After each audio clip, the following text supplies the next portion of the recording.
D'accord.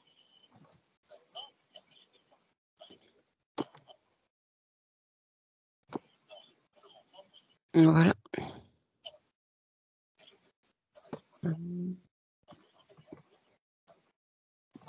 D'accord. Et des dépassements inadmissibles ont été constatés dans les trois. Je vais couper Monsieur Carlo. Voilà. Voilà. Et je propose qu'on commence.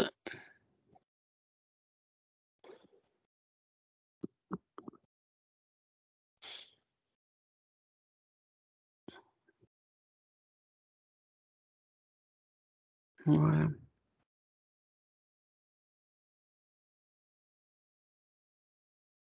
Voilà.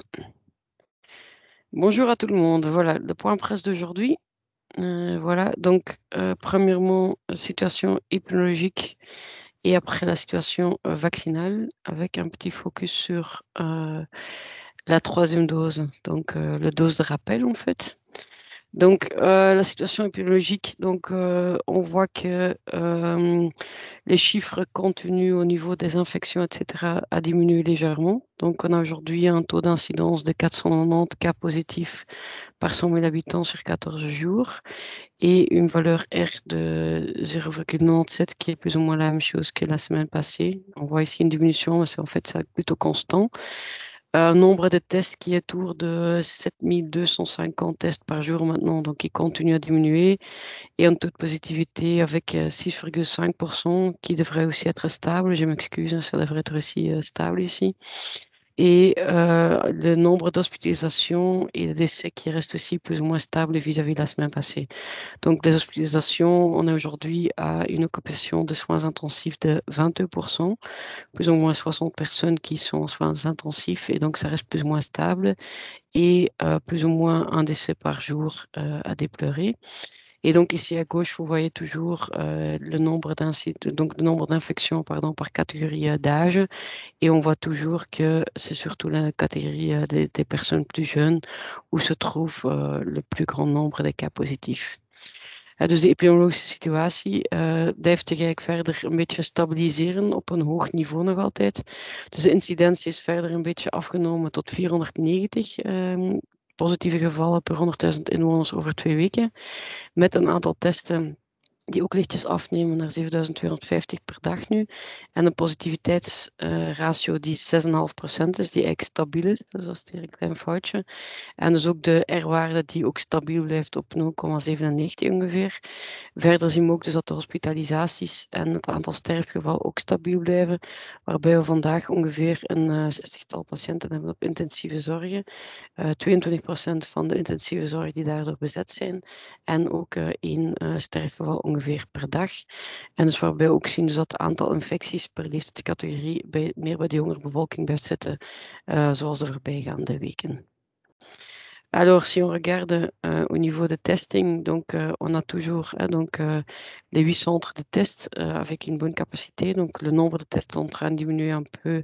Donc, il y a certainement assez de capacité.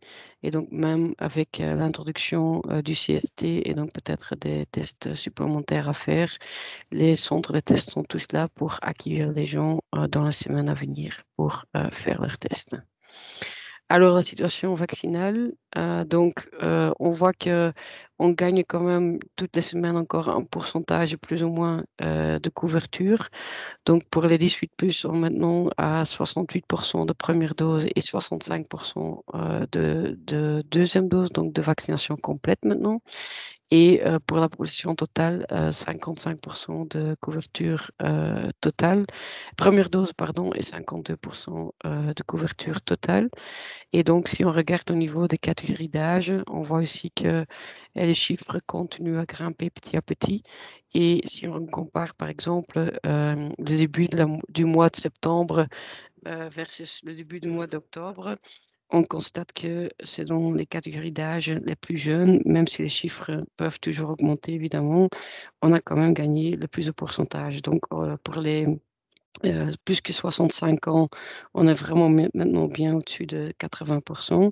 Vous voyez également que pour les 45 jusqu'à 64, on est vraiment au-dessus de 75%, donc ça continue aussi à augmenter. Pour, disons, les 18 jusqu'à 35, même s'il y a encore des améliorations, on a quand même gagné 4% au mois de septembre, plus ou moins. Et les 12 jusqu'à 17 ans, même la semaine passée, on a encore gagné 2%. Donc là aussi, on voit quand même que petit à petit, que ça avance dans la bonne direction. En als we kijken naar de vaccinatiegraad, zien we dus dat we vandaag eigenlijk dus toch weer een procentje gewonnen hebben deze week. Met 68% eerste dosis en 65% volledige vaccinatie voor de 18-plussers. En 55% dus voor de ganse bevolking, eerste dosis en 52 compleet. En dus als we kijken dus naar de percentages per leeftijdscategorie, dan zien we toch dat we elke week en dus zeker ook elke maand verder progressie boeken. Waarbij we nu echt wel bij de 65-plussers goed boven die 80% zitten, ook dus voor de volledige dosissen. Waarbij we zien dus dat we de afgelopen maand ook voor de 45 tot 64-jarigen toch wel een paar procentjes gewonnen hebben en dat we daar duidelijk boven de 75% nu zitten, zeker qua eerste dosissen. We zien ook dat we tussen de 18 en 44-jarigen, zelfs als daar nog goede progressiemarges zijn, dat we daar toch ook wel een aantal procenten nog gewonnen hebben, de afgelopen maand 4. En bij de 12 tot 17-jarigen is er zelfs vorige week nog 2% bijgekomen. Dus het is zeker nog niet waar we willen zijn, maar we zien wel dus dat zeker in de jongere leeftijdscategorieën de percentages verder stijgen. En dus ook bij die 80-plussers, 65-plussers en zo verder, dat er toch nog altijd week na week nog een klein beetje bij komt. De volledige dosis hebben we dus nu dit keer, dus deze week 1,4 miljoen dosissen hebben we dus gepasseerd. Die in de regio gegeven zijn. We hebben vorige week ook net onze 10.000 eerste dosissen gehaald. Dus we zijn hetzelfde elan verder gegaan als de week ervoor. Dus we zitten net boven de 10.000 eerste dosissen, ietsje minder tweede dosissen. Omdat een paar weken geleden ook de eerste dosissen wel wat lager waren en er ook wel met Johnson gevaccineerd is geweest. Dus dat is eigenlijk een stukje. Dus we blijven daar eigenlijk op het ritme zitten van de voorbije weken. Geen verdere impact van de CST en zo verder, maar de lokale acties die blijven verder een impact te hebben, terwijl dat het aantal doses in de vaccinatiecentra lichtjes zakken zelfs en dus eigenlijk gecompenseerd worden door de decentrale acties. Et donc, si on regarde, on a maintenant dépassé le 1,4 100 000 doses en totalité qui sont données dans notre région. En première dose, on a légèrement dépassé les 10 000 premières doses la semaine passée, comme la semaine avant. Les deuxièmes doses ont diminué un tout petit peu. Oui, là, pardon. Parce que comme on a eu un peu moins de doses, disons, début septembre, et également donc vaccinés avec des Johnson. Mais donc, et on voit également que le nombre de doses en centre de vaccin diminue encore un tout petit peu, mais c'est les actions décentralisées qui augmentent un peu. Donc, ce qui nous fait qu'on reste toujours à ce niveau de 10 000 doses, mais donc pas encore un impact significatif, disons, de l'annonce du CST pour le moment. Hein. Mais donc voilà, ça c'est l'image, hein, donc on keep on going, donc chaque semaine, et c'est quand même positif, hein, on arrive quand même encore à trouver 10 000 personnes qui ont une première dose. Donc, même si ça avance petit à petit, on continue à avancer. Et donc, c'est vraiment une bonne signe. Et on continue à avancer aussi bien dans les catégories des jeunes que dans les personnes plus vulnérables, plus âgées. Donc, petit à petit, on continue à augmenter la couverture vaccinale. Alors pour les 65 plus, donc maintenant donc, on a invité déjà depuis quelques semaines donc les personnes avec immunodépression. À cette catégorie-là, il y a maintenant, à partir de cette semaine, les personnes avec le syndrome de Down qui seront ajoutées. Et à côté de ça, donc, les personnes âgées de plus que 65 ans peuvent également obtenir une dose de rappel pour être vraiment bien protégées et pour pouvoir bien passer l'hiver. Et donc, toutes ces personnes-là de 65 plus peuvent, depuis hier, se rendre dans un point de vaccination avec ou sans rendez-vous, ou alors avec leur carte d'identité et la preuve de vaccination, ils peuvent être vaccinés si la dernière dose date minimum 4 semaines. Hein. Pour les invitations, on va les commencer à partir de la semaine prochaine, donc à partir du 11. Et donc là, on va respecter les délais qui sont introduits dans l'outil d'invitation de docteur. Et justement, pour des raisons de planning, ça a été mis donc avec un délai de 4 mois pour les vaccins AstraZeneca ou Johnson et un délai de 6 mois pour les Moderna et les Pfizer. Mais donc, dans les centres, les personnes peuvent déjà venir 4 semaines après leur dernière dose, comme c'est aussi déjà approuvé hier aussi pour le vaccin de Pfizer par l'EMEA.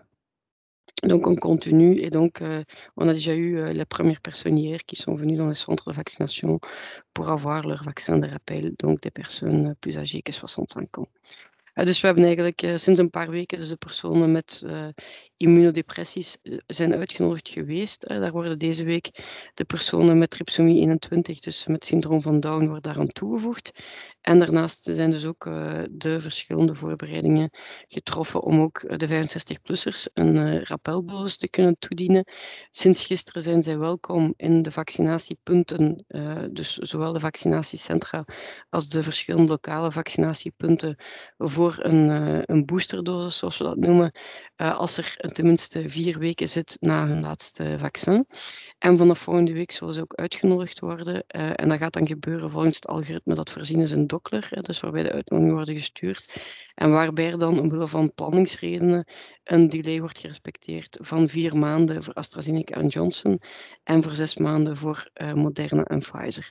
Maar dus de mensen zijn zeker al welkom. We hebben de eerste mensen ook al ontvangen gisteren in onze verschillende vaccinatiepunten na 4 weken na een vorige dosis. Dus hier ziet u nog een keertje de samenvatting van wat dat dus eigenlijk betekent. Donc, tout le monde peut venir, donc 65 plus, qui ont été vaccinés complètement avant, 4 semaines après la dernière dose, avec ou sans rendez-vous, et donc dans les différents lieux de vaccination, donc aussi bien les centres de vaccination que les antennes dans les communes, que les antennes dans les hôpitaux, que la vaccination locale, donc avec les bus ou la pharmacie autour, et donc chez les médecins généralistes ou les maisons médicales. Donc tout est possible, toutes les possibilités ont été ouvertes pour cette troisième dose, et donc également les moyens de transport ont été remis en place par les différentes communes et par les STIP pour justement rendre l'accessibilité pour les personnes dans les différents lieux de vaccination. À côté de ça, donc, on continue avec notre dispositif, donc, avec donc les différents canaux de vaccination qu'on a mis en place. Donc, ici, on a donc, voilà, toujours la carte et les différentes disponibilités sur coronavirus.brussels, où vous voyez également tout le planning pour cette semaine. Et à côté de ça, donc, on continue à vacciner donc, dans les écoles et les autres écoles universités, avec 3 autres écoles qui sont prévues cette semaine et avec 5 écoles francophones et 6 écoles néerlandophones où on va faire la vaccination cette semaine. Dus de verschillende planningen dus van dus de verschillende dispositief dus voor de verschillende lokale acties blijven verder lopen, worden ook verder geïntensifieerd per gemeente op dit moment. En dus u kan nog altijd alle informatie terugvinden op coronavirus.brussels, waarbij u ook de planning van deze week terug kan vinden hier op de website eigenlijk. En waarbij we naast de planning ook verder vaccineren, dus in de verschillende scholen en hogescholen.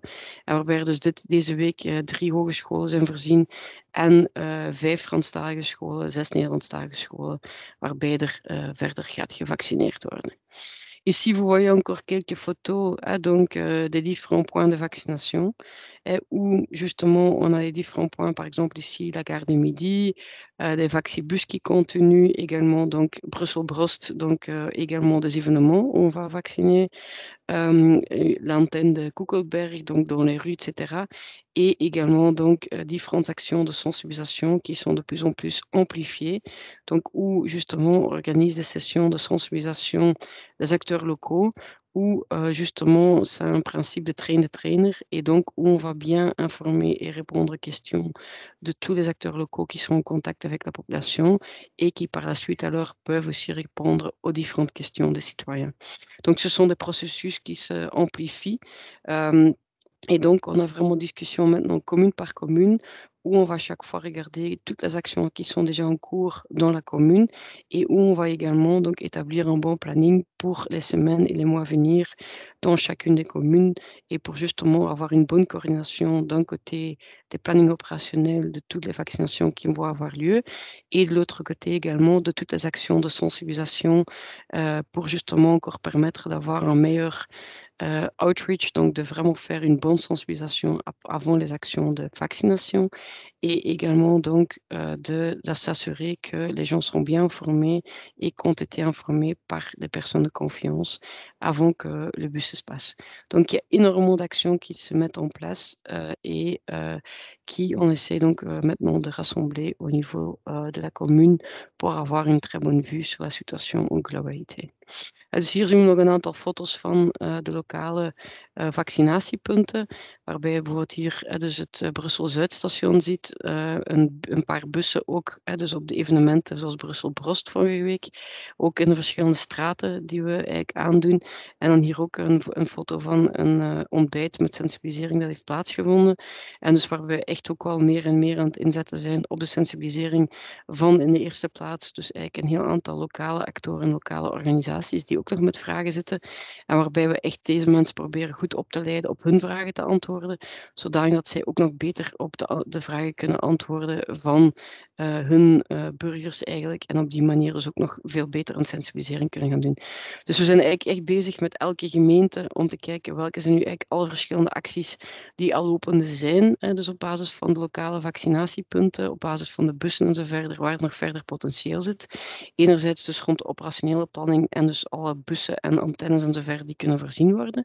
En anderzijds kijken we ook heel goed samen met hun en samen met alle lokale actoren per gemeente welke acties op dat vlak al bezig zijn en om nog meer ook die acties te stroomlijnen en te gaan intensifiëren. Er zijn enorm veel zaken die daar aan het lopen zijn. En we proberen dus eigenlijk via het principe van eigenlijk een soort van train-the-trainer, om eigenlijk te zorgen dat alle goede informatie bij elk van die actoren terechtkomt. En zodanig dat we eigenlijk nog een betere sensibilisering kunnen opzetten voordat we naar de vaccinatie overgaan.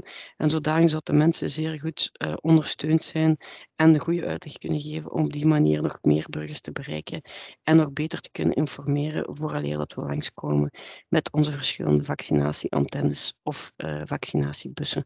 En dat is een proces dat eigenlijk enorm aan het versnellen is en zich aan het concentreren is. En waarbij we dus eigenlijk per gemeente meer en meer de plannen krijgen, waarbij we eigenlijk goed zien wat daar eigenlijk allemaal van acties al bezig zijn en nog verder gepland zijn, om op die manier eigenlijk zeer gerichte vaccinatiegraad in een aantal wijken nog verder te gaan verhogen. Voilà, ça c'était un peu tout pour aujourd'hui. Un peu court, mais donc tout continue et voilà, se poursuit, je pense, pour justement encore continuer les différentes actions et garder la situation sous contrôle. Voilà, ik weet niet of er verder nog vragen zijn.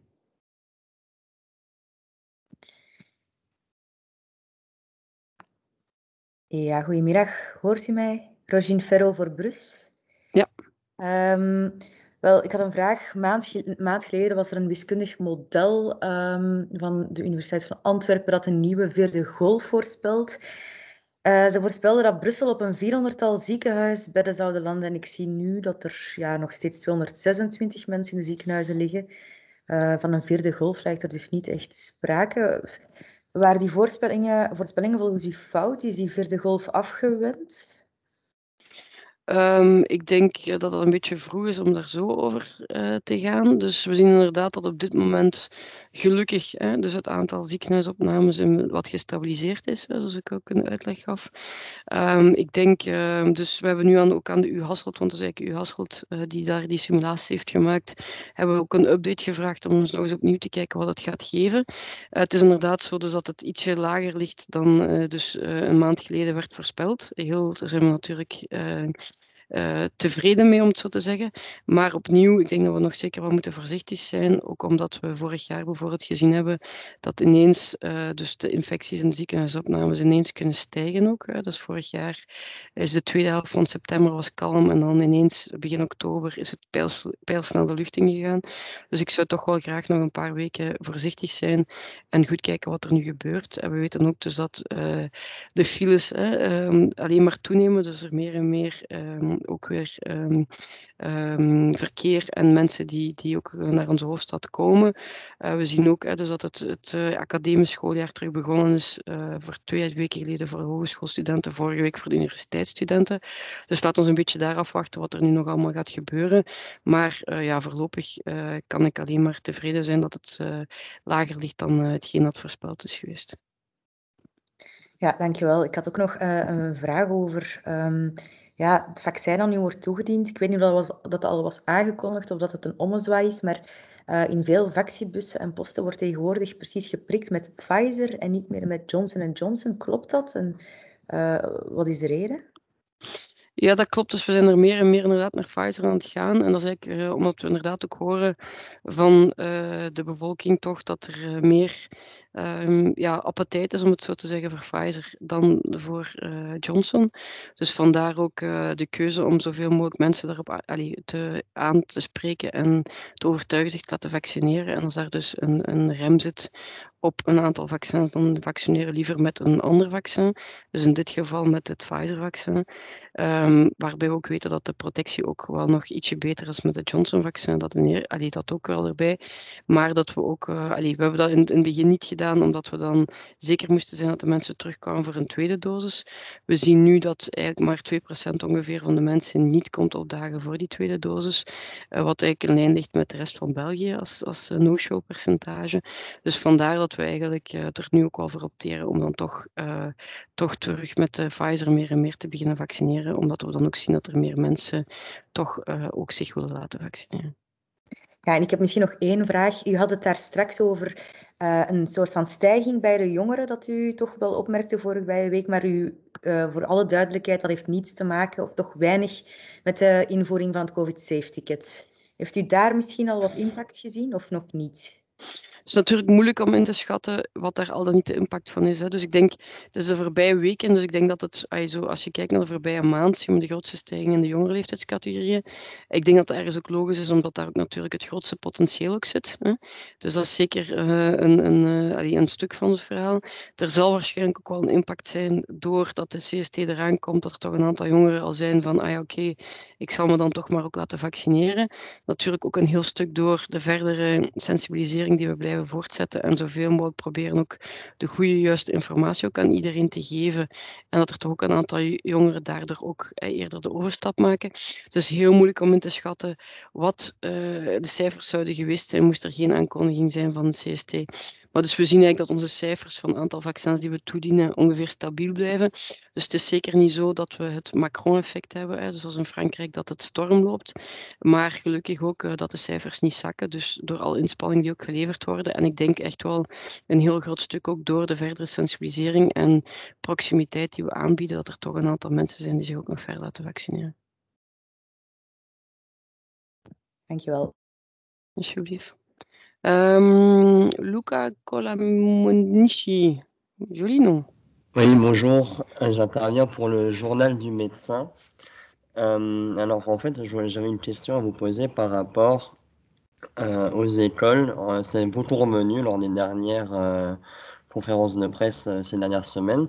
Moi, j'ai pris connaissance la semaine passée d'une lettre ouverte adressée à Madame la ministre Linard de la part de l'APMS, donc l'association professionnelle des médecins scolaires. Et dans cette lettre, l'association en fait se plaint de la manière dont ils n'ont pas été inclus dans le processus décisionnel, notamment de savoir comment la rentrée scolaire allait s'effectuer pour les élèves, et aussi au niveau de la promotion de la santé, on ne les a pas du tout consultés. Et dans cette lettre, il y a un passage qui concerne la COCOM, ils disent, je cite, il est faux de croire que la COCOM apporte l'aide logistique nécessaire au service/centre tant pour le tracing que pour la vaccination. Et je ferme la parenthèse.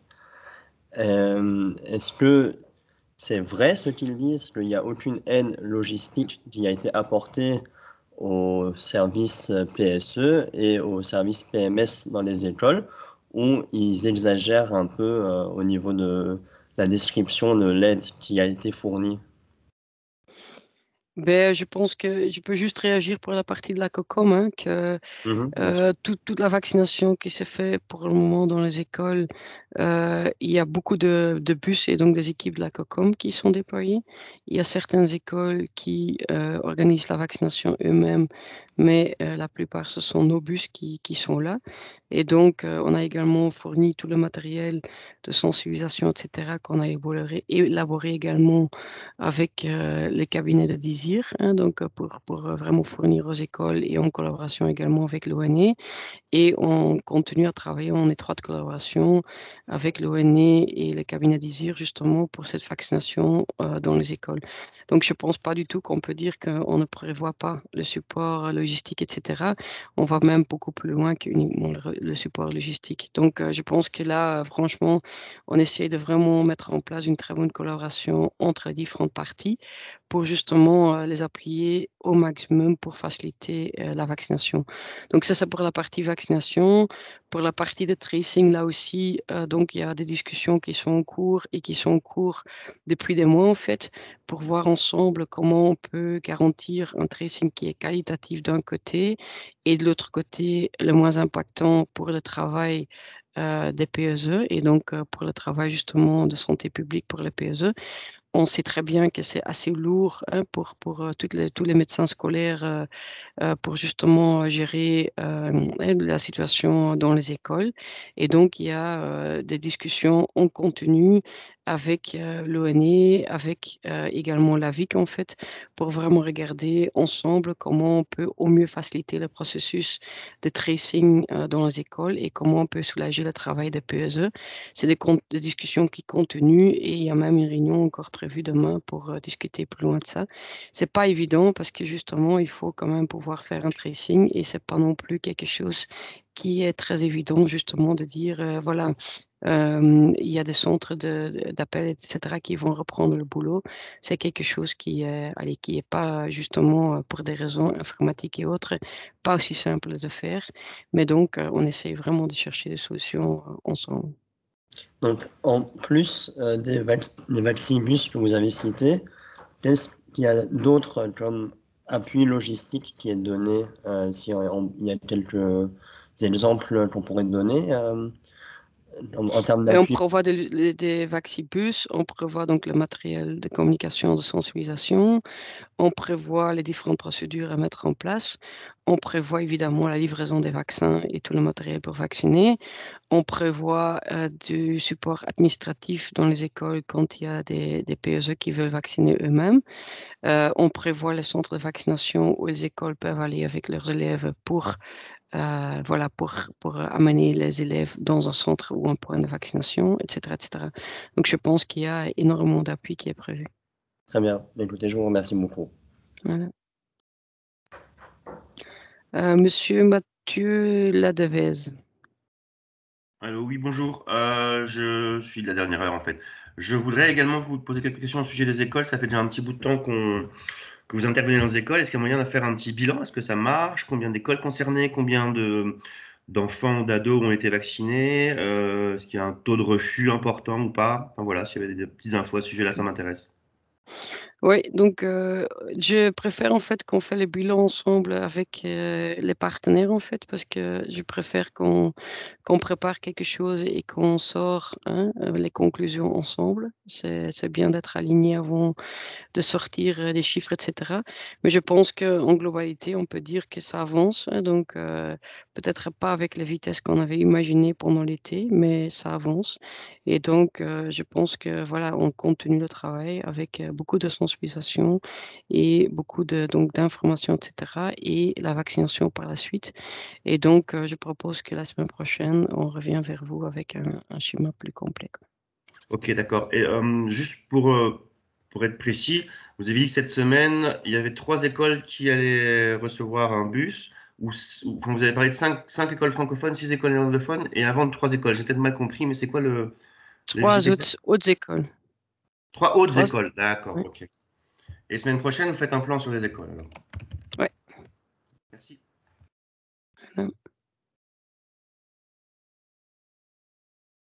Voilà. S'il n'y a pas d'autres questions, je pense qu'on peut clôturer ici. Ja? Geen andere vragen? Dankjewel. En fijne dag verder. Merci.